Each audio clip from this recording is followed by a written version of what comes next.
Tšauki, mina olen Nele Kirsipuu. Täna ma teen video küsimused-vastused ja ma vastan enda vaatajate küsimustele. Väga palju oli küsimusi, mida ma juba olen vastanud enda Q&A videotes. Siin on mõned need Q&A videod. Mine vaata need ära, kui sinu küsimusele sa nagu siit videost vastust ei leidnud. Aga üks tuleb siis siit. Merili Möll. Mis sind elus motiveerib? Ma ei saagi nagu täpselt näppu peale panna, mis asi see on, mis mind elus motiveerib. Ma lihtsalt olen hakanud tegema neid asju, mida ma sisimas tunnen, kas ma peaksin seda tegema või ma ei peaks seda tegema. Mis mulle annab inspiratsiooni, on teiste tööd kindlasti. Kas keegi midagi räägib, keegi midagi laulab, keegi mängib kuidagi pilli. Ma lähen nagu nii motti täis kuidagi. Kas sa mäletad oma esimest koolipäeva? Jaa, ma mäletan. Ma läksin Väike-Õismäe gümnaasiumisse ja ma istusin enda pinginaabri kõrvale, Kätlin. Ma mäletan, tal olid suured silmad. Üks asi, millest sa keelduda ei suuda. Ma lähen iga küsimusega, ma lähen nagu nii tiibiks, sest mul ei ole mingit eset, millest ma keelduda ei suuda. Ma võin kõigest ennast nagu lahti öelda. Millest ma lahti öelda ei saa, on minu tõde. Või nagu mida mina usun, et mina olen väärt ja mis mina olen. Isabel Mölder. Milline pilt, lause, asi, mis sa oma fännidelt oled saanud, on kõige paremini meelde jäänud? Ja hiljuti ma sain just ühe pildi. See mulle meeldib kõige rohkem. Mariette Saar. Kas sa usud armastusse esimesest silmapilgust? Jah. Helerin Pärast. Sinu kooli kõige piinlikum olukord. Ma läksin uude kooli Tallinna Ühisgümnaasiumisse ja oli üks õpilane seal, üks poiss, kes hakkas nagu hästi mind norima kogu aeg ja ütles, et ma olen paks. See oli väga piinlik minu jaoks. Elisabeth Kirch kirjutab. Kuidas suhtud veganlusse? Oled mõelnud hakata veganiks? Ja seda küsimust on mult küsitud palju. Veganlusega tegelevad väga paljud meie noored. Ja mina võtan noori alati kui sellist indikaatorit selle suhtes, mis meil maailmas toimub ja mida meie nagu täiskasvanud teeme. Nad on nagu peeglid. Mina olen aru saanud nii palju, et veganlus on nagu selline protestiliikumine selle suhtes, mis meie nagu siin loonud oleme. Tapmisenergia, igasugused tapmised, väärkohtlemised, ennast suuremaks pidamised, väiksemate suhtes. See peab lõppema. Minu jaoks on see nagu näljastreik. Mina võtan seda nii, sest et ma ei ole nagu kellegi kuulnud, et see oleks midagi tervisega seoses. Mina nagu veganiks ei hakka. Kui ma isegi söön oma kanamuna, sest vegan ei söö isegi kanamuna, et see kana ta ei oleks masstoodang, et see tohutu tootmine. No kui sa sööd siga, sa ei pane kokkugi seda, et tegelikult see siga on elanud ja tapetud. Nad käivad nagu konveieris niimoodi. See on ületootmine, see on see masstoodang ja seda jääb nii palju üle, see on nii ebavajalik. Et kui ma tean, et see kanakene on saanud rõõmus elada, siis mul pole mingit vajadust tema muna mitte süüa või mina söön seda muna hea meelega. Maarja-Liis Uri küsib, kas sa oled tahtnud kunagi näitlejaks saada? Ja ma olen tahtnud kunagi näitlejaks saada. Enne kui ma astusin sisse BFM-i, Balti Filmi Meediakooli, ma astusin ka sisse lavakasse ja ma tegin need esimese vooru ära ja ma sain edasi ja oli siis nagu lõppvoor, kus valitakse ja ma ei läinud sinna kohale, sest ma tundsin, et see ei ole päris mulle, et ma ei saa, ma tundsin, et näitleja on nagu tööriist või liiga nagu tööriist, et ma ei saa niimoodi. Aga see on ainult ilmselt nii, kuidas sa ise seda võtad. Saara Katariina Merioja küsib, milline oleks sinu pulm ja sõõrik või pončik? Minu pulm, ma ausalt öeldes ei oska öelda, on seda üldse vaja või ma ei oska öelda nagu, enne tuleb leida mingi inimene ka, kes oleks nagu normaalne, eks. Sõõrik või pončik? No ikka sõõrik. Hanna-Liisa Kallas küsib, kas sa läheksid veel Superstaari saatesse? Ei läheks, mul ei ole seal nagu, mul ei ole vaja seda. Selles suhtes, et ma juba olen leidnud nagu, ma tean niikuinii, kuidas, kui ma midagi tahan, siis ma seda saan. Või ma saan kõik enda jaoks korraldada. Et ma ei pea enam nagu otsima ja Superstaari saade on see koht, kus kui sa tead, et sa tahad olla laul ja siis sa lähed sinna ja saad võimalused. Mul on niikuinii kõik võimalused olemas, ma lihtsalt pean ise tegema, kui ma midagi tahan. Herli Hassmann küsib, mitu last tahaksid saada, kas pigem poissi või tüdrukut? Mul on alati olnud peas see, et ma tahan saada 3 last ja kõik poisid. aga noh, taaskord enne tuleb leida normaalne inimene või õigemini normaalne inimene võiks leida mind. Roberta Gretel Agu, mis on kõige naljakam mälestus koolist? Mis oli siuke naljakas, sellel hetkel naljakas, aga tagantjärgi mõeldes ikka piinlik, oli niimoodi, et ma olin algklassis, äkki see oli 4. klass ja meil oli siuke eesti keele õpetaja nagu üsna noor siuke naine ja ükskord oli niimoodi, et me nagu ta vist jagas meile neid kohe tunni alguses jagas meile nagu mingit tööd kätte või midagi niimoodi, et ta kõndis nagu klassis ringi ja tal oli tagumiku pükste peale kleepunud see väike hügieniside, nagu siuke väike, mitte mingi tiivadega ja suur, aga tal oli see nagu ilmselt ta, ma ei tea, ei leidnud seda üles, ta oli sinna peale istunud niimoodi, et see istus või see oli tal tagumiku küljes ja kõik hakkasid naerma, et mis tal seal tagumiku küljes on, sellepärast, et me olime nii noored, me umbes ei teadnudki, mis see on. Ma arvan, et tal oli väga piinlik. Ema-Brita Lee küsib, kelle järgi hakkasid videosi tegema?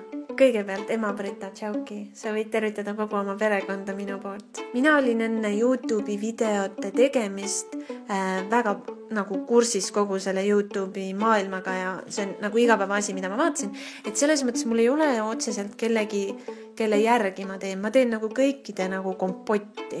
Mina soovitan küll nagu teiste järgi teha asju, sest et see, kui sina sinna nagu videos sa ei saa nagu luisata, et sinu kõik see liikumine ja kõik see tuleb nagu nii sinulik välja lihtsalt, ükskõik mis sa teed. Mariel Uibu küsib, millega editeerid oma videosid? Ma tahaks siin korra peatuda. Mulle on lihtsalt nii palju kirjutatud. Esimest korda, kui ma kuulsin, millega sa editid või millega sa editeerid, ma nagu pidin korra mõtlema, et mis nagu see tähendab. Mina olen filmikoolis käinud ja see correct term või see õige sõna on nagu monteerima, millega ma monteerin. Ma mõtlesin, millega ma editeerin, ma ei editeerigi midagi. Mina editeerin või monteerin Adobe Premiere CS6. No, kui sina oled nagu alles alustad monteerimisega, siis vali nagu mingi lihtsam asi. Ma ei tea, kas iMovie või Sony Vegas või mingid sellised, kus ei ole nii palju nagu nuppe, et siis sa ei pea nii palju mõtlema. Mis sulle elus kõige rohkem meeldib? Inimesed ja loodus. Kas sulle meeldivad loomad? Of course. Muidugi. Markus Kährik küsib, kas ma saaks shoutouti?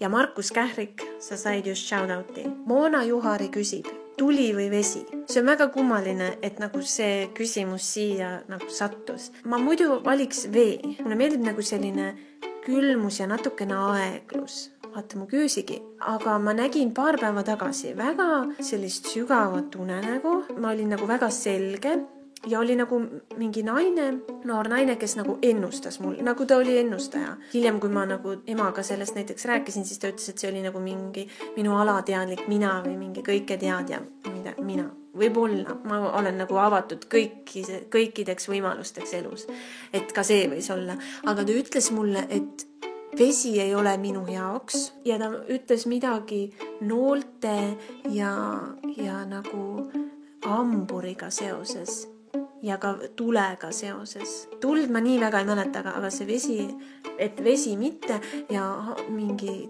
nooltega mingi asi. Ja siis ma just mõtlesin, et okei, et vesi, et appi on ja, aga siis ma hakkasin mõtlema seda, et minu eelmine peika oli veevalaja, äkki ma peaksin hoidma eemale veevalajatest ja ma peaksin hoopis minuga sobib hoopis paremini hambur. Ma ei tea nüüd, ma tahaks valida vett. Aga ma vist pean valima tule, et olla nagu aktiivsem. Ma olen muidu siuke suht. No ma valin siis tule. Okei, jaa, tuli. Melani Abedi küsib, kui sul oleks võimalik kellegiga nädalaks kohad vahetada, siis kes see oleks? Ma vahetaksin kohad võib-olla Beyoncé'ga. Ma võib-olla ei tuleks toime nagu mingi siukse laulmise ja sellega, aga ma tahaks nagu lihtsalt näha seda igapäevaelu, kuidas see päev nagu kulgeb ja mismoodi inimesed suhtlevad ja mis nagu võimalused on ja mis sööki ta sööb. Kertu Kattai ütleb, tervita mind ja Kertu Kattai, sa saad tervitatud. Birgit Saar küsib, mis on sinu elu moto? On see, et kui sina ei tee, siis kes veel? Nagu ei saa ootama jääda, et keegi võiks midagi lahedat teha, nagu sa oled ise lahedat tegema. Ja sellega ongi tänane Q&A läbitud. Ma tahan tegelikult siia lõppu veel natukene tsiteerida ühte kirja, mis ma täna hommikul sain, mis mind väga liigutas, sest et ta kirjutas väga ilusasti. Ma loen ette nagu mõned kohad. Mulle väga meeldib sinu suhtlemine läbi video. See, kuidas sa väljendad oma enese mõtteid. See, kuidas sa oled vaba kui lind siin päikese ja tormide all. Erinevad sellest hallist massist, mis meie ümber on, kus meid hoitakse puuris, et me ei väljendaks oma mõtteid, et me ei saaks olla meie ise, kes me tahaksime olla. Iga sinu video avamine, see on nagu kingituse avamine. Iial ei tea, mis üllatus ees ootab. Sinu hing on imeline, täis puhtust ja armastust. Ma soovin sulle südamest, lillelist ja päikselist eluteed. Selliste soovide eest ma olen väga tänulik. Kui keegi soovib mulle head, see on elu parim asi. Teine, mida mulle meeldib nautida, on see, et minu tegevus paneb inimesi ilusti kirjutama. Ja midagi ilusti tegema. Midagi paremini tegema. Ma ei saa siin ühe asjaga nõustuda, et on olemas hall mass.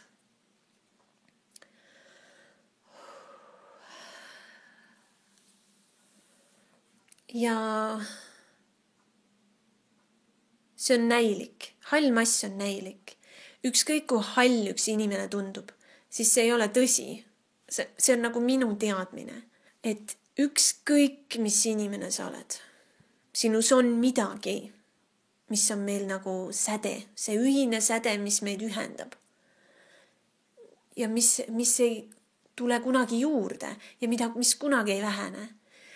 Ma elan Õismäel, ma näen inimesi, ma olen elanud erinevates kohtades, ma olen elanud linnas, ja rajoonis, kus on nagu kõik on kenasti, kõik inimesed on jõukad, kõik nii. Aga Õismäel ei ole need asjad nii. Ja ma olen siin näinud igasugu asju ja ma siiski usun, et igas inimeses on säde ja see ongi see, miks minu arvates üks see põhjus või see samasugune tükikene, miks hakkavad inimesed veganiks. Et kui sa näed inimest, ma ei tea, liimi mõju all täiesti ära kamminud, pikali maas lebamas, siis sa ei mõtleks temast kui väiksemast ja ei kohtaks teda kehvasti. Ja see on sama nagu loomadega, et loom on väiksem, sa saaksid temaga ükskõikselt kohelda, et see on minu väga kindel soov, et sa ei vaataks mitte kellegi peale ülevalt alla ja mitte kellegi peale alt ülesse. Mitte keegi ei ole sinust rohkem inimene, parem inimene ja mitte keegi ei ole sinust kehvem inimene. Kõik on megad. See on minu soov. Ja ma ütlen, et minul on väga raske olnud läbi murda sellest takistusest ennast väljendada. See on olnud väga raske. Aga ma olen aru saanud, et mitte keegi ei takista mind. Mina olen kui ma nõustun, et see on takistus. Sest et ühiskond annab meile selle, et ma tunnen, nagu ma oleks kandnud kaasas mingit seda kommunismi aja või selle Vene aegset mingit seda tunnet, et keegi kogu aeg jälgib ja keegi tuleb ütleb, et vaat enam sa niimoodi ei räägi. Et ma ei usu seda enam. Et ma ei usu, et see on olemas või nagu kui isegi on, siis mul on nagu nii, et fuck it nagu, mul on ükskõik, ma elan siin ja mulle meeldib see ja ma tunnen ennast suht hästi ja ma tunnen ennast tugevana ja ma olen tänu enda selliste hirmude ületamisel, see on nagu ka usaldamine, elu usaldamine, et elu ei taha sulle halba, vaid ta tegelikult tahab, et sina enda potentsiaali realiseeriks, ennast kõrgemale tõstaks, mitte kellegi teisega võrreldes, vaid et sina saaksid hästi elada. Ja kui sa leiad endast selle tuge, või nagu see ei ole leidmine, vaid see on nagu uskumine, et sa oled tugev ja tegelikult sa oledki väga tugev. Nagu kõigest sa saad tegelikult ju üle.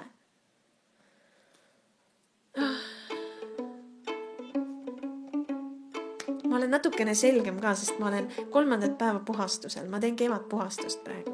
Sellepärast ma olen nagu natukene selgem ka peast. Ma olen kohe tunda nagu need kevadpuhastused. Ma teen Marika Blossfeldti järgi kevadpuhastust. Ja see on nagu üks suurimaid õpetajaid jälle. Kevadpuhastus. Teeb nagu selgeks. näitab hirme ka, kui sul neid on, mis meil kõigil on. Igatahes oleme üksteisele toeks. Suurim voorus on üksteisi aidata, ja seda mina ka soovin sulle. Ma ei tea, vaata mu videosi siis. Ole üldse tubli kutte. Olgu ilusat aega sulle siin. Okei, tšau kakao!